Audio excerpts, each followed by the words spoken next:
Beta banana, guys. We have the newest Bedrock beta 1.19, 0, 30, or 31, whether it's a beta or a preview. Out now, guys.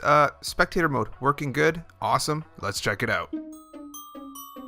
Hey there, guys. Skippy here from Skippy 6 Gaming, guys, coming to you from, yes, what appears to be the newest, the coolest Bedrock beta or preview 30 or 31. We're going to have basically a lot of small changes, but mostly the big changes to actually having spectator mode working well here. So if you enjoy this sort of content, consider subscribing to my YouTube channel where we do tons of update videos, tutorials, and things like that. So as you know, if you've watched my last video, spectator mode wasn't as cool as this last time, and it's looking a lot better.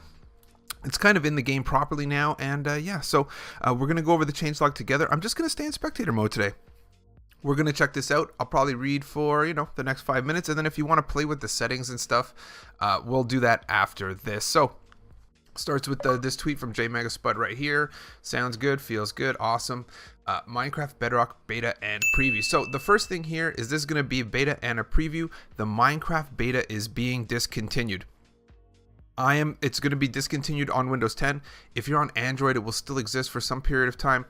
That said, you can tell I'm on the beta here. I like the beta because it comes out faster for my videos usually. So I think maybe they'll start putting the preview out faster at some point. But that said, don't use the beta anymore. They're going to make it so you can't if you're on Windows 10 like me. So heads up on that. Spectator mode is still under the experimental toggle. Still cool. So just as a reminder, you can't put any bug reports in for it because it's not really real yet. It kind of got leaked. So custom input mapping for spectator mode added. Spectators are now unable to attack, build, drop items, use items, open inventory, interact with the world through input, interact with chests or other container UI. Spectators will no longer fly slowly when entering into spectator mode from the ground. Players enter no clip and flying when enabled spectator mode.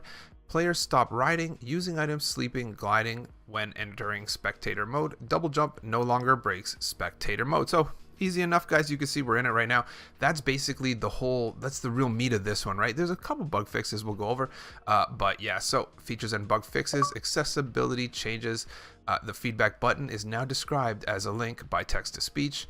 Controller connection lost pop-up will now also be shown on main menu screen. Alley changes. It no longer stops moving when attempting to reach an item that's too far away while being leashed. So yeah, that was a thing. Ancient city changes. They're no longer flooded with water or lava as often. Darkness effect in water no longer creates colorful jumping lines around sources of light. Darkness effect fades in. No longer abrupt. So it's more of a fade. Yes. Breaking an activated skull shrieker no longer stops a warden from spawning. So I think if you broke it mid spawn, it would stop it. Structure void block no longer generates an ancient city with skulk vein generated around it. Trap mechanism variant under main central structure in ancient city now works properly. Skulk shriekers can once again be waterlogged.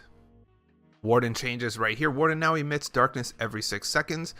Prevent the warden from building anger towards and targeting experience orbs. Prevent the warden from attacking non-mob type actors such as the trident. Warden can now detect vibrations emitted by skulk shrieker shrieking. Warden now prefers investigating the closest mob's position after sniffing.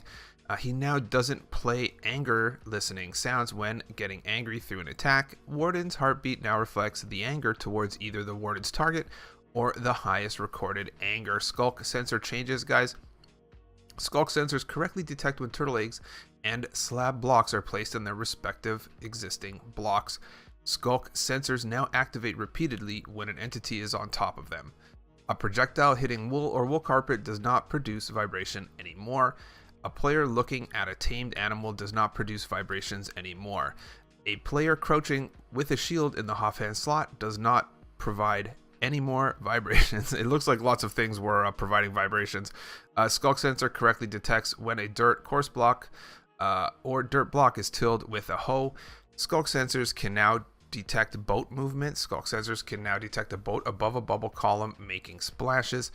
They can also correctly detect dirt, coarse dirt, or rooted dirt block when it's turned into a mud block when interacted with while holding a water bottle. Skulk sensors can now be waterlogged, and the lower face of a skulk sensor can now provide support to other blocks, and a skulk sensor can no longer detect a player sneaking on another skulk sensor. Wow, I don't want to say the word that starts with S ever again, or at least for the rest of the day. And we have this guy here, mangrove changes to the swamp. The propagule will now grow into trees at the same speed as on Java Edition. Bees can now pollinate the mangrove propagules, which are just saplings basically. Mangrove planks can now be crafted from stripped mangrove logs. Mangrove blocks are now sorted next to the other overworld wood types. Mangrove roots are no longer located in the woods section of the creative inventory. Mangrove wood map colors now match Java Edition mangrove log, and stripped mangrove log colors now match Java Edition, and the roots are now flammable. So they're going to set on fire. Man, if there's going to be a fire in that forest. Mud block changes here. Gravity blocks will now break when falling on mud. Turning dirt into mud now produces a splash sound. Mud block is now placed beside dirt in the creative inventory. Mud brick slabs now play sound when two slabs are stacked into a full block. Frog changes now provide same experience points as other animals like cows and goats. Frog spawn is no longer affected by random tick speed. Tadpoles hurt sound volume has been increased, and tadpoles now have a grow up sound. Gameplay changes, guys. When in the nether, endermen, piglins, skeletons, and wither skeletons now spawn in a wider range of light levels. Now it could be a little brighter, I guess. Torches no longer be placed on bells. Added wild updated achievements. It spreads birthday song with our powers combined, and sneak 100 graphical changes. Fixed a bug where leads would render on top of glass. Reverted mirrored mob parts in wolf model according to current art direction. Item changes. A boat with a chest now drops a single item when destroyed instead of two items, a boat and a chest. So now it just drops a boat with a chest. Mangrove roots can no longer be used as fuel in furnaces, even though they can now be set on fire, I guess, yes. When broken, each minecart variant, so all of them are now going to be a single instead of dropping, a TNT in a minecart or a furnace in a minecart. It's all one. And yeah, pathfinding mobs don't get stuck on trapdoors anymore.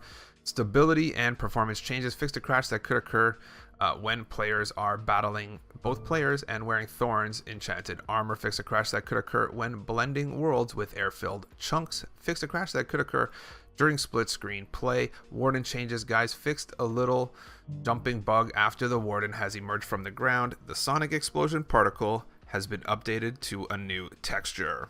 And here we go, spectator mode in its full force. If you remember the last video, I think you do, basically spectator mode was super broken. It's been kind of released a little bit early, and yeah, so no bug reports on it, and we're using it perfectly good right now. That said, I have a small challenge. I feel like I shouldn't have to use a night vision potion for spectator mode, and I feel like when I'm in Java Edition, it kind of, it lets you see what's going on. In addition to this, you're not allowed to use chests. You can't open things, you can't break, you can't interact, where there was a lot of stuff that was actually broken with that before. I couldn't go up or down, you had to double jump, that would break it, you had to switch modes. So I think they should turn on the night vision for this while you do it, or some form of it. It doesn't have to be as bright as this, but something would be nice. And yeah, so enjoy it, man. Spectator mode is pretty much the coolest thing we've gotten in a little while. There's been some small adaptations to the frogs and the allays and all of that. I'm thinking we'll probably see a lot of it soon. Wow, here we go. It's a ocean monument right there. And yeah, don't forget to change out of the beta, guys. Join the Minecraft preview. It's available for everybody. The only person that I think can still use the actual beta is going to be Android edition, and I don't play on that, so enjoy it. I'm pretty sure that this beta right here, if you can see it at the top of the screen, is likely going to be maybe my last beta that I'm doing, and then from now on we're going to have to do a preview. I only use the beta because it comes up faster. I don't know, it's usually the first one out. And yeah, thanks a lot for tuning in, guys, and I'll catch you on the next one.